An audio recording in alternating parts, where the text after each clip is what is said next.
On 1st of April 2017, all women detainees were chained onto the bed. I was chained to the bed for 20 days.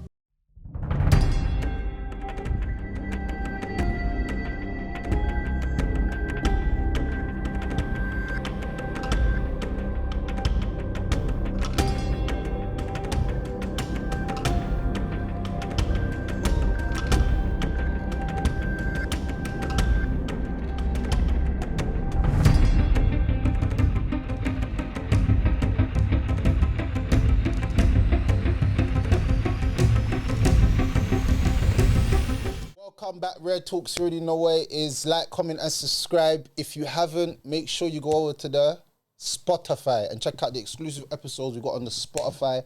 And today I'm joined by a special guest. And we're going to be reacting to a video called The Plight of Uyghur Muslims Grows as China Cracks Down on Ramadan Fasting. Now, let me just put this out there to you. A few years ago, as Muslims, we found out that there was millions of Muslims in China. See, now, let me be ignorant to this. I did not know there was millions of Muslims in China. I didn't actually know this. But then we found out another shocking fact, that these Muslims were being persecuted for actually being Muslims. Now, you see, a lot of time we talk about persecution in the world. The main places that we talk about helping people, and this is just me being honest, is Yemen, yeah, Syria, and the famous Palestine. Whenever we talk about the plight of Muslims or Muslims going through oppression, we only talk about this is because a lot of us are not, it's not very well known what's going on with the people of Uyghur, the Muslims. So we're going to react to this video and you tell us what you think. So you lot will be the judges of what you think's going on. Meanwhile, Pakistan's iron brother China is up to its old games. The Muslim holy month of Ramadan is on, and a new report on Chinese Muslims is out. These are the Uyghurs in China's Xinjiang province. They're among the most persecuted people in the world, and our reports say they're not being allowed to fast during Ramadan. Of course, Pakistan is not complaining or condemning this. Neither is any other Islamic nation. They only want to champion the cause of Indian Muslims. Ramadan or not, they will not question China. But we'll tell you what's going on. Quick primer first. Wait. Hold on. I like the way that she just dropped that. That was like a bomb. She said that Pakistan's not talking about this and all the other Muslims because they only like talking about Indian Muslims. Like, I want us to actually understand what she just said because it's actually real. I just said that at the beginning. I just said to you that the Muslims that they talk about majority of the times are in the South Asian community. So we're talking about Syria, we're talking about Yemen, we're talking about Palestine. But as for Muslims around the world that are going through this, which are the Chinese people in Uyghur that are going through this, nobody's talking about it. Have you ever heard someone talk about it? No, because unfortunately, when it comes to global politics, people will not talk about countries that affect their business trade. So they're willing to sell the dignity of Muslims or the oppression of Muslims in order to continue a good trade deal. So, you know, unfortunately, there are some Muslim leaders out there who will turn a blind eye as long as it does not conflict with their interests. But what's more shocking to me is that at least try and help. As a believer, we help other believers. The reason why we send money to Syria is because we want to help Muslims. It's not about if it's conflicting with our interest or not. We just want to help Muslims. So let me ask you a question then about this here, because I actually had a debate about this, right? Because the Prophet ﷺ says in a hadith, yeah, he says it in a hadith, the Muslim body is one. If the leg feels pain, then we all feel pain. It's not that these brothers out here are getting oppressed and we're sitting back and we're like, you know what, it doesn't even matter. But this is what I want to ask you about. Because many Muslims were upset that Israel and I think it was Qatar made a peace treaty. There were actually some Muslims that were saying there's nothing wrong with this because the Prophet Muhammad ﷺ made the Treaty of Hudaybiyah with the Kuffar. And apparently under that peace treaty, let's just say if a Muslim from Medina was in Mecca and the Meccans captured him, under the peace treaty, the Meccans shouldn't release that Muslim back to the Medinese. So what do you think of that? when you're talking about Israel and Qatar, we're talking about let me tell you something about geopolitics and life in general and just understanding the deen. Peace is better than war in all aspects. War and being at war is never a good thing for anybody, especially for the people, because the people that are going to have to fight are the people on the land. Now, Qatar is a new place. It's in the middle of a desert. If you ever go there, you'll see it. It's a desert just turned into a little city. Them people, even if you round up all of those people, they'll not be enough to fight the enemies. So strategically, sometimes in war, you have to sometimes say peace, but have ulterior motives that once I've regained strength, I'm gonna take revenge. But at this moment, I haven't got the power to do that. And it's better for peace so that I don't slaughter my people. And I'll give you an example of people being slaughtered in this day and age is Syria. When them people done the rebellion against Assad, they did not do anything but bring about their own destruction. Assad's still in power and the country is destroyed and majority of people are displaced, and it was a beautiful country. Syria was one of the best places to learn Arabic back in the day. As a Muslim brother, if you went to Syria and you learned Arabic, you was on the top notch of Arabic. The people used to speak very good Arabic. There was Quran madrasas. There was so much heritage and history to do with it. Now it's just rubble. So you don't agree with protesting and fighting against the oppressors? Protesting is not doing anything. A protest brings about no benefit. You're better off making dua to Allah subhanahu wa ta'ala. I agree, by the way. But again, I think this is like an internal conflict between in the Muslim community that a lot of Muslims debate about. Some say, khuruj, we have to go out there, the Muslims are bleeding and blah, blah, blah. And then there are others, like you say, where peace is better because sometimes a rebellion actually causes innocent people to suffer, as we've clearly seen. Anyone who studied the deen of Islam, anyone who studied the stories of the Sahabas, all the way to Imam Ahmed, to the people of the Sunnah, will always know one thing. Khuruj only brings bloodshed.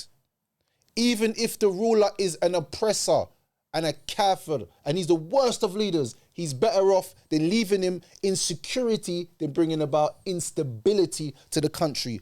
Syria, they done that against Assad. We say Assad's a kafir, no problem. He is a kafir leader. But trying to take him out of power and destroying your whole country and destroying all your people, what benefit has it brought? Islam, one of the maqasid, and I said this before in Islam, one of the maqasid is the preservation of life. Where did that come in here? I remember there was a story, because I was studying a book by Abdul Razak Ibn Badr. It's called The Ill Effects of Fitna. The Ill Effects of Fitna. Anyone go and check that book out. It's an amazing book.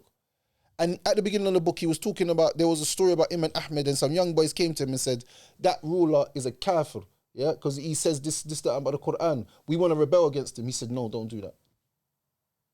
Don't do that. He said later on, he saw all them people be slaughtered and killed. And it brought about no benefit. As a matter of fact, it brought back more harm because the people even got more scared of the leader and started to obey him and fall into shirk and kufr. So sometimes the greater good is better than the small harm. Now, if khuruj has conditions, most of the people don't even fulfill the conditions before they even do khuruj. Khuruj is not just, oh yeah, we just get up and go and do it. It has conditions. Do you have the power and ability to take over this government? And then do you have someone else that you're going to put in place that's better than the one that you're going to put in place? No. We're just going to try a thing and see what happens. Because they was doing it. You have to understand, the Western world is making the Arab Spring look something like it was pretty. They killed Gaddafi, took him out of power, and then they start mashing up all the other countries. And then they got to Syria. You have to understand, there's agendas. And these people, if I'm honest, I call them human shaitans. Some of them. The way that they go around and cause siyasa and jadal between the Muslims. Nothing between them. Because only people that was dying in Syria were Muslims. There were no non-Muslims there. There was Muslims getting killed. America was coming, just throwing bombs, just dropping bombs on people like it was like water. Like, yeah, let's go drop some bombs on Syria today. La hawla wa la quwwata illa billah. Before, there was a peaceful land where they could just practice their religion. Religion actually became hard. And then the rise of the terrorist group ISIS came out. But that's their tactic, divide and conquer. America is well aware of the sectarian conflicts the ethnic conflicts between the Yazidis, the Arabs, the Berber, the Masihi, the Yahudi, the Muslim, the Shi'i, the Sunni, and they know what to do. They exacerbate that. And this is the reason why. But in Syria, in all these other places, like I said, the place is always exaggerated of what's going on, and also exaggerated because it make it worse than what it seems. Does that make sense? But in places like this, it's like we turn a blind eye. And the fact, if you're a Muslim and you see this and it doesn't affect you in your heart, there's a disease in your heart. Because as I said about the Prophet ﷺ, the Prophet ﷺ made hadiths about brotherhood. Help your brother whether he's an oppressed or the oppressor. They said, what? How do we help him if we understand we can help him if he's oppressed. How do we help him if he's the oppressor? If he's the oppressor, then stop him from the oppression. And if he's oppressed, then help him, obviously, out of the oppression. There's another hadith where the Prophet ﷺ said the Muslim is the brother to the other Muslim. Another hadith for the Prophet ﷺ, love for your brother what you love for yourself. Would you love this, that you'll be oppressed? That you can't fast for Ramadan? That they're coming and putting you in concentration camps and tying up your legs on the bed for 20 days? And in telling you you're not allowed to speak your language, you're not allowed to practice Islam, you're not allowed to pray, you're not allowed to do nothing. That's correct? How can you not feel anything? If you don't feel anything seeing the oppression of Muslims, there's a disease in your heart. Like, if man can see a non-Muslim going through oppression and speak about it, how can I not see a Muslim? Someone that, it could have been me. They never chose to be born where they was born and then go through this. Only because of La ilaha illallah. That's the only reason why they're getting oppressed. If they say, yeah, we're not Muslim, they go, Khalas, we love you, come. La ilaha illallah. It reminds me of it. And these things are not old things. Everything you see happening today is not something of new. The people of the ditch, when you read this Quran, Surah Buruj, the king was telling people to worship. They said, if you don't, we'll throw you in the fire. They were throwing people in fire, Surah Buruj. People of the ditch, that's what it's called. They was throwing people in the fire. And a woman had her baby and she was scared to jump in. They say this is one of the miracles, one of the mu'jizah of the 3 times that baby spoke. The baby said to the mum, don't worry, mum, everything's going to be all right. And the woman jumped into the fire with her baby. This is what they were doing. This is not something new. These people believed in La ilaha illallah. This is the reason why they was oppressed, so let's keep going. Ethnic group. Some of them reside in Central Asian countries, but most of them come from China's northwestern province of Xinjiang. It's home to over 10 million Uyghurs. They make up less than 1% of China's total population, but they're almost half of the population of the Xinjiang province. Over the last few years, these people have been under attack, constant attack by the Chinese state. More than 1 million of them have been jailed. There are reports of forced labor and state-sanctioned rape. Uyghurs live under severe restrictions and surveillance. And now they're not being allowed to pray during Ramadan, to fast during Ramadan. Reports say China has sent spies into Uyghur villages to enforce this. Beijing calls them Uighurs. And these spies or Uighurs are mostly Uyghurs. China uses them to oppress their own people. What do? These spies bring reports of fasting to the Chinese authorities, and those found observing the Ramadan fast are rounded up. It's a flagrant violation of human rights, and sadly, it's not new. No one seems to be doing very much about it. Once in a while, Western agencies and leaders bring it up. As we speak, the German foreign minister is in Beijing. This is what she said earlier today. Since respect for human rights is also in our economic interest, I explained to my colleague in our bilateral talks that we are concerned that the scope for civil society engagement in China is shrinking. Human rights are being curtailed. What this means for Uyghurs is documented in black and white in the report of the High Commissioner for Human Rights. The UN Human Rights Commission. All right, so the foreign minister in Germany is clocking what's going on and speaking about it. This is a non-Muslim woman that's speaking on the oppression that's happening to Muslims. Now, this is the reason why I said that it's very good that they're looking at it as human rights violations. We know that is just a violation in general. Because they're saying that they got spies in their own camp that's observing and bringing reports back to see if you're fasting. If you are fasting, you get arrested and get taken away. Imagine someone saying to you, just because you don't want to eat food for today, we're going to mash you up. it's a Holocaust. You know, over 1 million people put in prison camps. That's a genocide. You see, like, we already knew about the Jewish Holocaust. Why are we not speaking about the Uyghur Holocaust? Why are we not even calling it a Holocaust? Over 1 million people. Imagine, like, I don't think people are deep in that. 1 million, over 1 million of these people, because of their religion and their ethnicity, are being put in jail. This is a modern Holocaust. I feel sorry for these people in the sense that it's not the fact they're going through this, because Allah subhanahu wa ta'ala, his hikmah is that he will make you go through something to give you the greatest gift, which is Jannah Firdaus. Walakin, what I feel is that no one's talking about it. We have people probably not of Muslim descent, not of Muslim morals, that can speak about this. And there is a few YouTubers, if I'm honest, that have seen talk about it, if I'm being honest. Yeah, I mean, well, Mohammed Hijab went out the Chinese embassy, took his top off during the process. I don't know why. But yeah, Mohammed Hijab and a few other Muslims, I think it was 2 years ago, they went outside the Chinese embassy here in the UK. But why aren't we sending help? Why aren't we talking? Why aren't we getting foreign ministers? Like, is it that China's so powerful that we can't speak to them? Now, does this make me scared to say that if China did take power, is this how they would be running that part of the world? And this is a very scary thing, because what do they think about Islam? What is it that they fear? So the thing is, okay, so that's the interesting point. So like I said many times, China is a communist country. So there's no religion. There's no Christianity. There's no Judaism, no Islam. Because when I started looking into this stuff, they also started closing down churches, by the way. Even the Christian community in China are also restricted. There's no churches. I don't even think they believe in ancient, like, Chinese religion anymore. From what I learned, it's a full-on atheist country. It's one of the most atheist countries in the world, China. You know that? But 90% atheist. What? Yeah. Say that again? 90% atheist. It's impossible. There's no belief system there. I think that they're not 90%. I think that the government's made it like that. Yeah. That essentially is like their religion is the state. It's funny that you say that, because Russia's a communist country as well, but they're not as bad as that. Yeah, because, yeah, exactly. Because they still have allies with Chechen people that were... But and Russians. Russia is a Christian Orthodox country as well. But, I mean, China is like the most extreme example of communism, where literally communism just basically means you serve the state. And for them, they've taken the state as a religion. No, but communism started as a way of bringing back money to the economy and not letting the rich make the poor starve. That was what the ethos of it was. What people have transformed it in, it's like feminism when it first started. Feminism was an actual good thing when it first started. Anyone that's got a problem with the original term of why feminism was started, there's a problem with you as a human. Oh. If the original, I'm talking about women being able to vote, women being able to earn the same as men, doing the same jobs.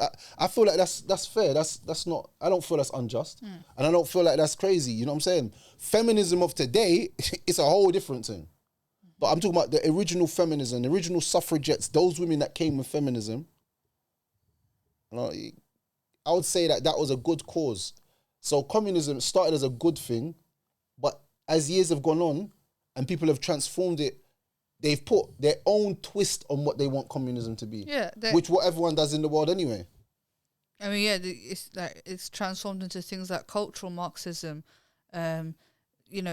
racial Marxism, if you want to call it that, where in essence, communism and socialism are the same. It's about equality. We don't discriminate against anybody, rich or poor. We're all the same. But that in itself is division, because we're not all the same. Right. And to a certain extent, we have to be able to identify who's different and who's not. Because if we don't, then they say equality, but there's no equality here. Where's the equality here?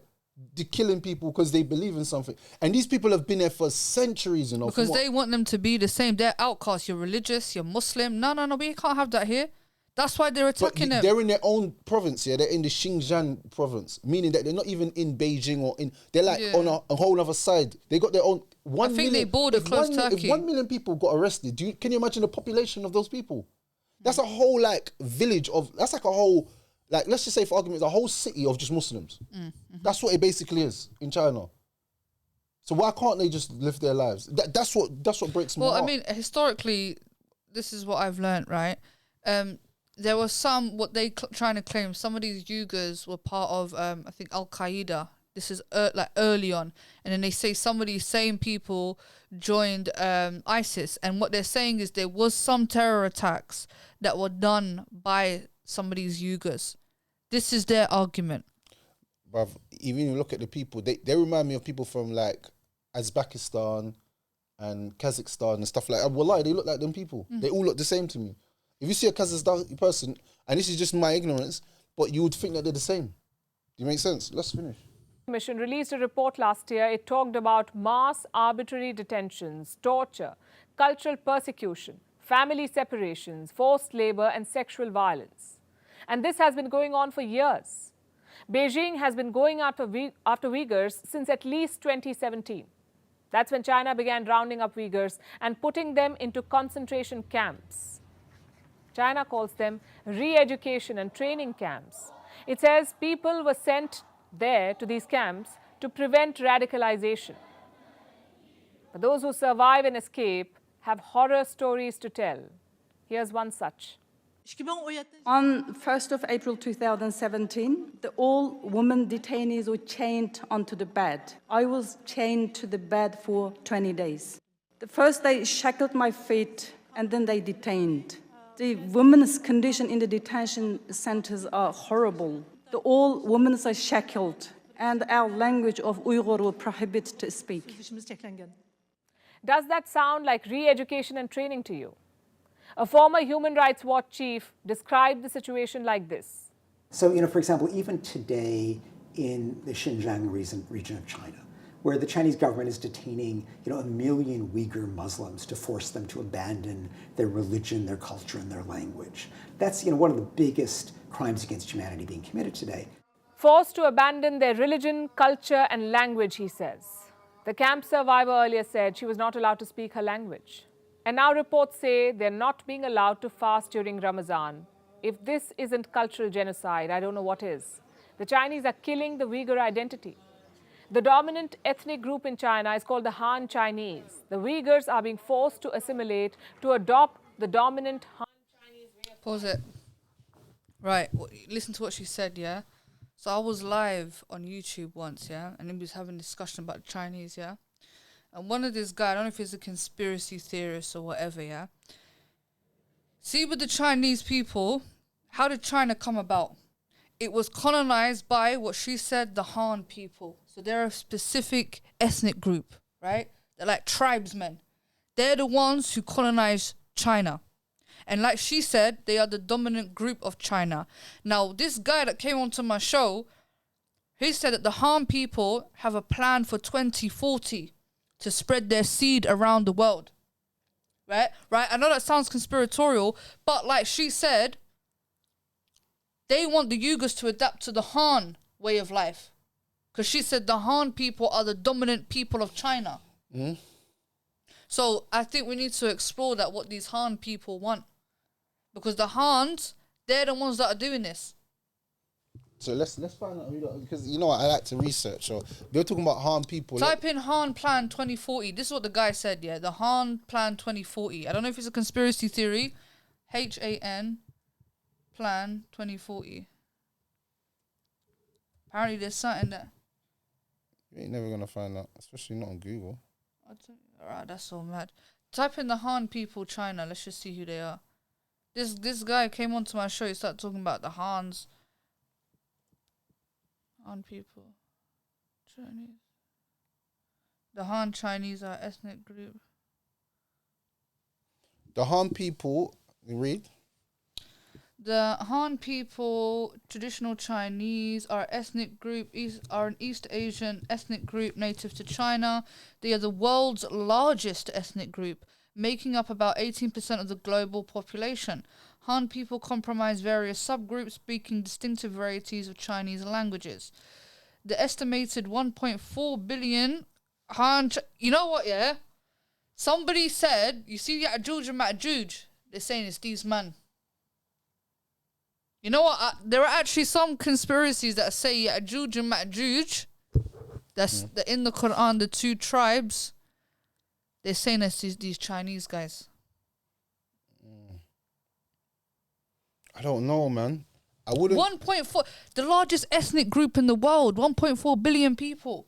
I didn't know they had that much people. That's what I'm saying. They make up 18% of the population. Where are these? And they're people? spreading. That means they're spreading their seed. Spreading what seed, man?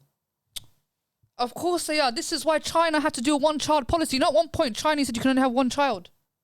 I think that was for their communism again. Something to do with communism. Nah.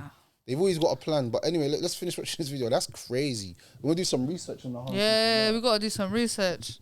On Chinese way of life. Beijing, of course, denies all of this. And this is not the first time Uyghurs are being barred from fasting during Ramadan. Similar reports have come out in the past. They came out 2 years ago.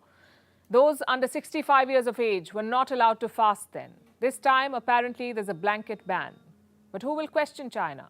World leaders are busy propping it up as a peacemaker. There are leaders who wax eloquent about human rights. But when it comes to the Chinese state, they pretend that none of it is happening. Part really touched me. They go on like they're peacemakers when really they're oppressive. Because look, China recently made Iran and Saudi become friends, yeah, or become allies, or to just have peace talks. That's that's one of the most biggest things that's happened in the Muslim world today. Do you know that? Mm-hmm. And the reason being, is because everyone who knows the history of Shia Islam and Sunni Islam, it's always been a divide, yeah? So now that that's happened, behind closed doors, they're murking Muslims. That's wild. Because they say imprisonment, but I think it's more deeper than that. I think a lot of people are dying, if I'm being honest. So go on, give us the facts of some Han people. I just want to see, because somebody mentioned this to me. So the prehistory of the Han Chinese is closely intertwined with both archaeology, biology, historical, textual records, and mythology. The ethnic group to which the Han Chinese originally traced their ancestry from were confederations of late Neolithic and early Bronze Age agricultural tribes known as the Hoxia.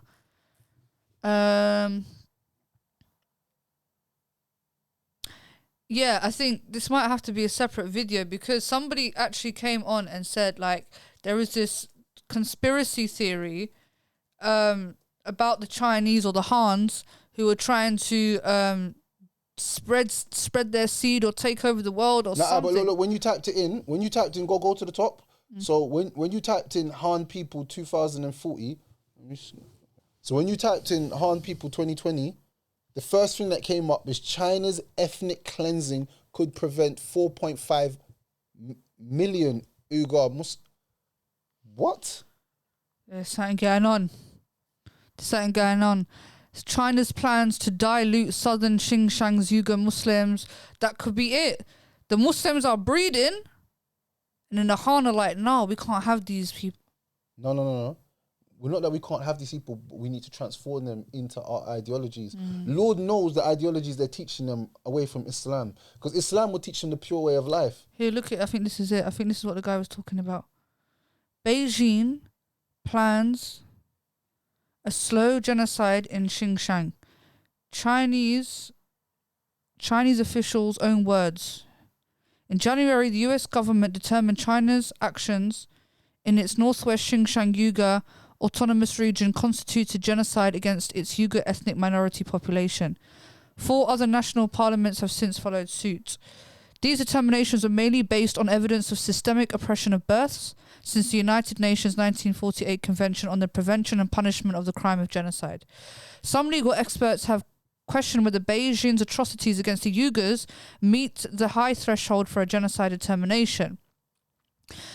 The answer to these important questions can be found in the words of Chinese officials themselves.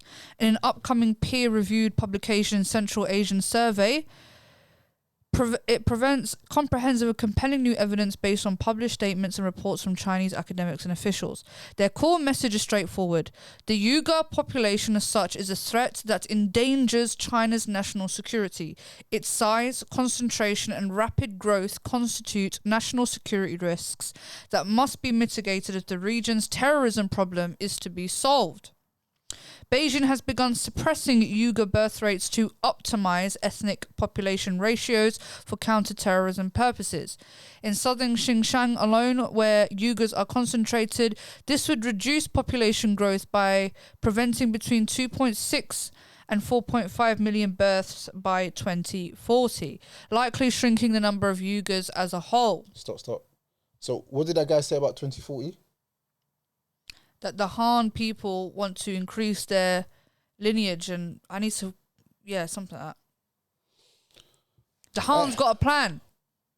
All right. Before we go into that rabbit hole of Han's people, what we need everyone to do is go and do some research on this stuff. Number one. Number two, what's happening to the Uyghur Muslims is very oppressive, and it needs to be spoken about, and not just by us on this podcast, but by everybody. If you see this video, make sure you repost it, reshare it, like, comment, subscribe, and repost it to a friend to just raise awareness. Because people being oppressed for having children or just being a religion is ethically wrong. If they're not harming no one, then they should not be doing that. So, yeah, man, shout out to everybody, man. Like, comment, and subscribe. Rare Talks, bow, we're out.